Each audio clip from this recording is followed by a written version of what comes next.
Buon pomeriggio a tutte e a tutti, benvenuti su Veneto Welfare. Io sono Michela Della Porta e sto conducendo per Veneto Welfare una ricerca rispetto a quelle che sono le buone pratiche di welfare integrato sussidiario sul territorio nazionale. Sappiamo che il welfare è un bene che abbiamo costruito con tenacia nel tempo, un bene che va continuamente legittimato e ricostruito, e mai come oggi l'usura del welfare è abbastanza evidente. La crisi climatica, pandemica, politica, carenza di risorse e scarico dei problemi sugli individui è sicuramente un impasse importante che stiamo vivendo su tutti i livelli. Il fatto che tutto ciò avvenga nel silenzio sociale è ancora più preoccupante ed è per questo che Veneto Welfare ha preso una sfida, quella di educarci al welfare, un welfare che chiama in gioco gli attori del territorio. E come abbiamo deciso di farlo? Sollecitando cittadini, le imprese, i professionisti, gli amministratori locali, coloro che hanno già strutturato un progetto di welfare integrato sul proprio territorio, per precisare i concetti e le parole che fanno riferimento al mondo del welfare e quindi narrare, valorizzare gli esperimenti. Sicuramente la narrazione di buone pratiche apre il varco per il futuro, per cui siamo convinti e convinte che è attraverso questa conoscenza, questa condivisione, che possiamo aprire nuove possibilità su tutti i territori. Oggi siamo con Miriam Carboni. Buongiorno. Benvenuta Miriam, consulente del lavoro e responsabile del progetto Welfare Oristano. Ti ringraziamo innanzitutto per aver accolto il nostro invito e andiamo subito sul succo, sul punto, sul nodo di questa intervista, cioè spiegaci di che modello, di che progetto si tratta e dove si sviluppa. Grazie intanto per avermi invitato. Il progetto Welfare Oristano District è un progetto di welfare territoriale che nasce a fine 2019 e si sviluppa a Oristano, nella provincia di Oristano, in Sardegna. È stato un progetto innovativo perché nel 2019 siamo riusciti in soli 6 mesi a ideare il progetto e arrivare alla sottoscrizione degli accordi che sono alla base del progetto stesso. Abbiamo coinvolto le amministrazioni comunali, le associazioni di categoria, le associazioni sindacali e anche le imprese, ovviamente, oltre che i lavoratori. Sì, 6 mesi sono davvero brevissimi per riuscire a raggiungere un accordo che poi ha coinvolto davvero tantissimi attori, no, del territorio. Parliamo di imprese, parliamo di istituzioni, quindi un'alleanza che vede sicuramente le premesse per un welfare integrato sussidiario. Ma da dove nasce l'idea e come si sviluppa? Allora, l'idea è nata, io all'epoca ero presidente dell'ordine provinciale dei consulenti del lavoro della provincia di Oristano. Si iniziava a sentir parlare tanto di welfare aziendale, ma ancora molto poco praticato nel nostro territorio. Quindi l'idea era quella di iniziare a far parlare del welfare aziendale, a farlo conoscere, in primis presso le aziende. Però a volte semplici incontri, riunioni non lasciano il segno, cioè non sempre gli imprenditori, a volte presi insomma dal quotidiano, e soprattutto il nostro è un tessuto imprenditoriale di piccole realtà, di piccole aziende, quindi ancora c'era l'idea che il welfare fosse prevalentemente uno strumento rivolto alle grandi aziende. Quindi l'idea era quella di iniziare a far conoscere questo strumento a tutti, quindi anche alle piccole realtà. Al che ho pensato di coinvolgere in primis il comune, l'ente pubblico, perché? Perché comunque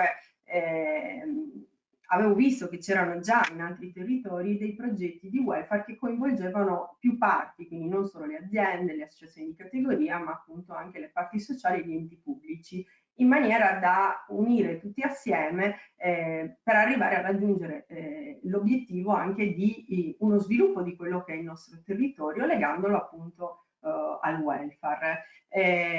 Dopo l'incontro col comune, che ha ben accettato insomma quella che era la proposta che ho rivolto, abbiamo iniziato a fare degli incontri, delle riunioni con in primis i sindacati e le associazioni di categoria, per arrivare a sottoscrivere un accordo provinciale di welfare aziendale. quindi per facilitare in primis le aziende di qualsiasi dimensioni ad arrivare a degli accordi di welfare, quindi per spiegargli esattamente come si arrivava a un accordo, anche il fatto che non necessariamente dovevano essere presenti in azienda le rappresentanze sindacali, che si poteva fare anche con regolamento. All'interno dell'accordo stesso abbiamo predisposto delle idee di regolamento, poi ovviamente sappiamo bene che ogni piano di welfare deve essere redatto sulle basi delle caratteristiche dell'azienda, quindi non si può utilizzare un facsimile ovviamente, però giusto perché si soffermasse chi è interessato a capire esattamente di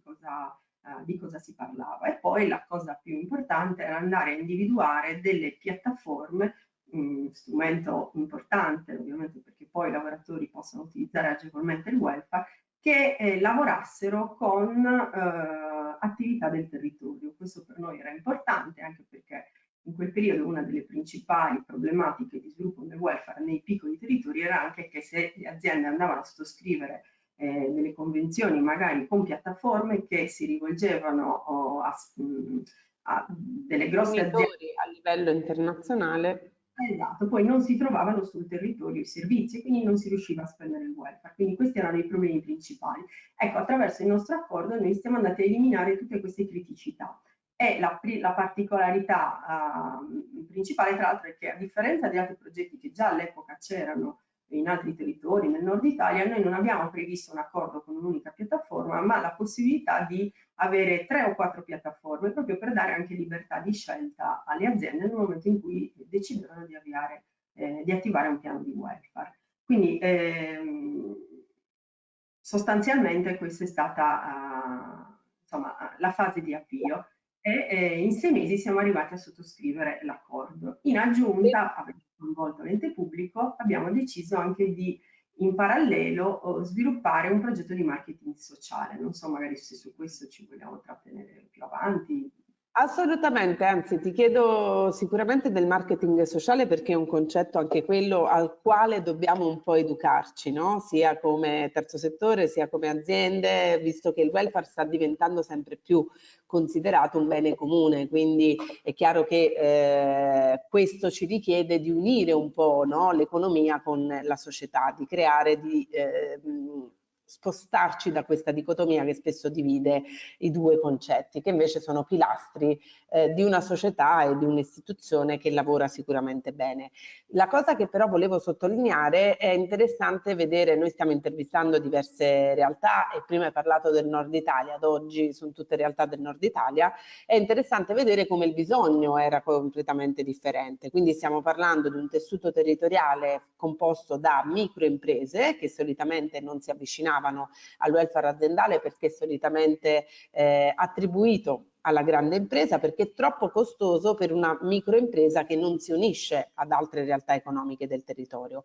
Hai parlato di servizi territoriali, quindi della necessità di valorizzare quei servizi forniti sullo stesso territorio, quindi cooperative, aziende che potevano in qualche modo rispondere a servizi di conciliazione vita-lavoro o a servizi di welfare appunto per i dipendenti delle aziende. Hai parlato della necessità di integrare come valore aggiunto le istituzioni pubbliche e queste sono sicuramente 3 variabili: bisogni, interessi, bisogni, opportunità, perché è sempre buono rivedere il bisogno, no? Come un portatore di risorse e portatore di opportunità, perché è quello che è accaduto ad Oristano, che vale la pena insomma sottolineare. Per il marketing sociale, se vuoi fare una breve parentesi ora, così ci colleghiamo insomma ad uno dei fattori più rilevanti del vostro progetto. Allora, è stato un fattore molto importante perché ci ha consentito, intanto anche legando il discorso al welfare, di mappare tutti quelli che potevano essere, di agevolare la mappatura di tutti quelli che erano i servizi presenti nell'ambito provinciale. Perché comunque col marketing sociale cosa avviene? Che chiunque può partecipare al progetto, anche il consumatore, il pensionato, la casalinga che magari va a fare delle spese all'interno di esercizi commerciali che aderiscono al progetto e una piccola quota di questa spesa per gli esercizi che aderiscono al progetto viene donata a favore appunto del terzo settore, quindi di tutta una serie di associazioni che hanno dato la loro disponibilità ovviamente a raccogliere queste risorse, e quindi così facendo si va a mappare sia chi deve ricevere questa quota che viene donata, sia le aziende che aderiscono per poterla donare. Il consumatore, andando a spendere in questi esercizi, a suo tempo sceglie a chi andare a destinare questa piccola quota di spesa che viene ceduta in favore del terzo settore. Quindi è un po' una catena che unisce tutti quanti, cioè si va a generare, come si dice, valore condiviso, cioè comunque sia, si va a creare un collegamento fra tutte le parti presenti sul territorio. Anche chi magari, appunto, come dicevo prima, il pensionato che non accede al welfare perché non è più dipendente di nessuna azienda, però può comunque partecipare al progetto, magari semplicemente col marketing sociale, cioè decidendo di utilizzare appunto queste possibilità di donare a delle associazioni a cui magari è particolarmente legato. Possono essere anche associazioni sportive del nipote, cioè non necessariamente legate all'ambito sanitario, però ecco, siccome molte sono legate all'ambito sanitario, poi possono rientrare all'interno anche dei servizi di cui poi i lavoratori usufruiscono con il welfare. Sì, un welfare efficace in realtà è proprio il welfare che risponde al bisogno del singolo, per cui la possibilità che dobbiamo dare ai dipendenti, alle dipendenti o ai cittadini, cittadine, è sicuramente quella di poter scegliere come utilizzare il proprio voucher, quindi avere la possibilità di non spenderlo perché ce l'ho, ma spenderlo perché ne ho bisogno. È proprio questo il passaggio fondamentale. E quali sono state le sfide più importanti che il progetto si è posto? Allora, le sfide lo sono ancora, devo essere sincera, non solo lo sono state, perché è pur vero che noi abbiamo sottoscritto gli accordi a dicembre del 2019, poi ahimè sappiamo quello che è successo a febbraio del 2020, quindi tutto è stato rallentato, bloccato, adesso stiamo ripartendo. Questo è un progetto che è stato interamente realizzato esclusivamente con capitale umano, cioè nel senso con energie di chi ci ha lavorato, ma allo stato attuale nessun tipo di risorsa economica, se non appunto magari sostenuta da chi ci ha lavorato, però senza nessun tipo di contributo da parte né di enti né di associazioni e quant'altro. È stato inserito il progetto welfare anche tra i progetti della Regione Sardegna, con l'obiettivo che diventi welfare Sardinia, quindi comunque sia un progetto che quindi venga poi allargato a tutte le province della Sardegna, e quindi lì con ovviamente degli investimenti cioè delle risorse per poter fare tutta una serie di investimenti che comunque a questo punto necessitano per poter dare senza ombra di dubbio un'accelerata. Noi all'interno del progetto abbiamo previsto dei welfare point, cioè comunque dei punti dove i lavoratori piuttosto che le aziende potessero andare a richiedere tutte le informazioni e l'assistenza necessaria insomma, per dare vita al progetto. In questa fase abbiamo stabilito che questi welfare point venissero appoggiati presso le associazioni di categoria e gli enti che hanno sottoscritto gli accordi, però senza ombra di dubbio poi tutti travolti dalle problematiche insomma, della pandemia è stato difficile insomma, dare lo slancio che sicuramente in un periodo normale saremmo già riusciti a dare. Quindi la sfida è stato sicuramente realizzarlo in una realtà come la nostra, che ripeto comunque quando si è iniziato a parlare di welfare, anche solo con i sindacati inizialmente è stata una cosa insomma abbastanza complessa da spiegare, però ripeto c'è stata la massima disponibilità e comprensione da parte di tutti, e adesso la sfida è proseguire per riuscire ad ottenere appunto tutto quello che occorre per poter proseguire da dove abbiamo iniziato e magari appunto anche estenderlo, come stavamo dicendo, alle altre province della regione. Chiarissimo. Rispetto ai risultati raggiunti, quindi al di là della paralisi dovuta dal Covid, sicuramente un risultato grande è quella di aver fatto sedere allo stesso tavolo delle istituzioni differenti, no? Con obiettivi differenti, con finalità differenti. Hai parlato delle associazioni di categoria, hai parlato degli enti bilaterali, hai parlato delle imprese. Queste hanno dialogato, cioè quale compito si è dato Miriam Carboni o comunque la responsabilità di progetto, cioè chi teneva in mano la cordata, quelli di metterla a un tavolo e cominciare a strutturare un progetto, un processo di welfare integrato sussidiario. Oggi a che punto siamo? Siamo al punto che comunque nelle varie riprese tra sospensioni o altro di pandemia siamo riusciti a fare già una prima mappatura interessante delle aziende del territorio, sempre con la collaborazione di tutti, anche le stesse associazioni, insomma ovviamente presso i loro iscritti hanno pubblicizzato il progetto, hanno cercato di farlo conoscere. Quindi abbiamo fatto la mappatura di tutta una serie di tutte le attività che erano interessate. Sono stati attivati diversi progetti di welfare che hanno ricevuto anche la validazione da parte del comitato, perché vi spiego una cosa importante di questo progetto. Noi abbiamo previsto, siccome appunto essendo molte piccole realtà dove il 90% magari fanno i piani di welfare attraverso regolamento interno, per avere un po' un resoconto di quello che avveniva sul territorio, anche per dare una mano alle aziende che potevano avere necessità, noi abbiamo previsto che ci fosse una sorta di comitato costituito da me e da un rappresentante sindacale, un rappresentante dell'associazione di categoria.